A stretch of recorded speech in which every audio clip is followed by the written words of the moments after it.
Dari topik pilihan kita beralih ke informasi emiten pilihan pemirsa. Perbankan digital di penutupan sesi kedua diperdagangkan hari ini rata-rata mengalami penguatan yang cukup signifikan setelah mengalami koreksi yang cukup dalam di beberapa perdagangan sebelumnya. Pemirsa, salah satunya Arto hari ini menguat di 4,70%. Kami akan sampaikan informasinya, perkembangan terbaru dari Arto hingga menguat signifikan hari ini, di mana pemirsa investor asing mulai mengakumulasi saham-saham PT Bank Jago Tbk atau Arto di tengah penurunan dalam di beberapa hari perdagangan terakhir. Akumulasi dilakukan menjelang pengumuman hasil kinerja kuartal ketiga di 2022 yang rencananya akan dirilis Jumat pekan ini. Pada perdagangan awal pekan ini, saham Arto kembali turun 6,87% atau menyentuh auto reject bawah dan ditutup pada level Rp4.680 per saham. Pada perdagangan sesi 1 hari ini, pelemahan masih berlanjut, bahkan sempat menyentuh ke level terendah di sepanjang tahun ini, 4.380, dan akhirnya ditutup di level 4.600 dengan pelemahan terbatas di 1,71%. Sebelumnya saham Arto telah mengalami ARB selama 3 hari berturut-turut dan berada di zona merah selama 7 hari perdagangan terakhir. Padahal sebelumnya Arto sempat mencapai di posisi Rp19.000 per lembar pada 21 Januari 2022. Adapun sepanjang tahun berjalan atau year to date, saham Arto sudah terkoreksi dalam sebesar 68,59%. Meski demikian, dalam 2 hari terakhir investor asing terlihat mulai mengakumulasi saham Arto. Pada Senin 17 Oktober 2022, investor asing mencatatkan beli bersih 5,5 juta saham dengan nilai Rp26,3 miliar.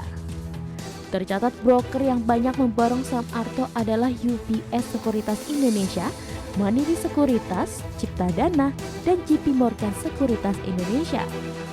Hal ini melanjutkan akumulasi investor asing pada Jumat pekan lalu sebanyak 492.000 saham senilai Rp4,9 miliar.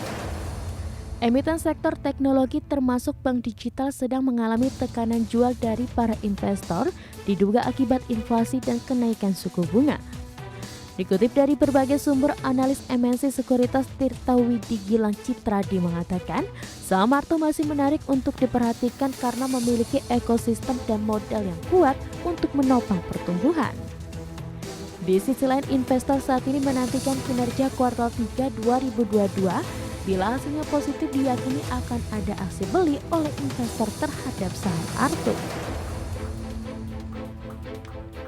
Tambahan informasi, Arto membukukan laba bersih sebesar Rp28,918 miliar pada semester 1 2022 atau membaik dibandingkan periode yang sama tahun 2021 yang mengalami rugi Rp46,776 miliar. Dengan tekanan yang sudah cukup dalam dan asing mulai melakukan akumulasi beli, apakah ini saatnya untuk masuk kembali ke saham Arto? Berbagai sumber IDX Channel. Kita akan coba lihat bagaimana pergerakan saham Arto di sepanjang perdagangan hari ini, pemirsa. Dapat Anda saksikan juga di layar televisi Anda. Dibuka di sesi pertama pada pagi tadi di 4.560, kemudian sempat mengalami koreksi yang cukup dalam. Sebelumnya naik di 4.690 terlebih dahulu, kemudian melemah di 4.380 dan tampaknya ini level terendah dari Arto di sepanjang tahun ini. Di penutupan sesi pertama mencoba bangkit di 4.600 dan di pembukaan sesi kedua bergerak di level yang lebih rendah di 4.590. Kami akan sampaikan update penutupan di sesi kedua hari ini. Arto berbalik arah mengalami penguatan yang cukup signifikan di 4,70% dan ditutup di level yang lebih tinggi di 4.900. Sementara level tertinggi di sepanjang perdagangan hari ini tadi sempat menyentuh di 4.940.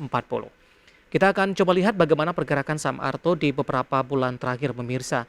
Dapat Anda saksikan juga di layar televisi Anda. Mulai dari perdagangan Mei, ini masih bergerak di 10 ribuan, 10.850, kemudian lebih cenderung tertekan 9.000, 8.750, kemudian mencoba bangkit di 10.650, kemudian kembali tertekan di 8.325, dan pada perdagangan hari ini sudah bergerak di bawah level 5 ribuan, tepatnya di 4 ribuan, 4.590 dan penutupan hari ini di 4.900.